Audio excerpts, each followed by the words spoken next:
In today's video, I'm going to teach you how to add a search bar to Google Sites that actually works.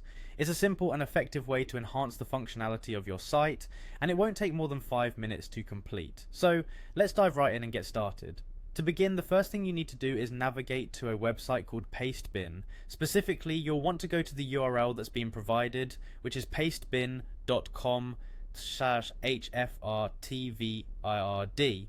Pastebin is a handy tool where you can find the necessary code that will allow your search bar to function properly. Once you arrive at this page, you should see the code you need right in front of you. It's crucial that you copy this code accurately. Simply click and drag your mouse to select the entire block of code, then use Command+C on a Mac or Control+C on Windows to copy it to your clipboard. With the code copied, your next stop is your Google Sites page. Open up your site in edit mode. As you're getting ready to add the search bar, locate the option to embed items. You can usually find this option on the right hand side of the screen, nestled within the toolbar. Click on embed to bring up a couple of different embedding options. Here it's important to choose the embed code option because this allows you to directly input the code you copied earlier. Once you've selected embed code, a pop-up window will appear.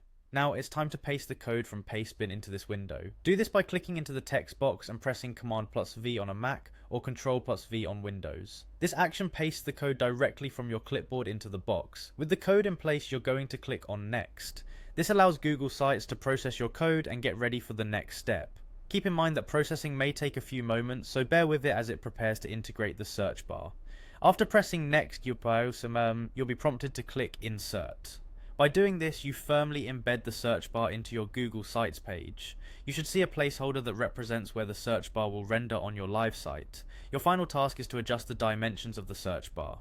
Click and drag the corners or edges of the placeholder to resize it according to your design preferences. Make sure the search bar is prominent enough for visitors to see and use easily. And there you have it, you've successfully added a functional search bar to your Google Sites page. Don't forget to save or publish your changes to ensure your new search bar is live and accessible to your users. Thank you for tuning in, and I hope you find this addition to your site both useful and elevating.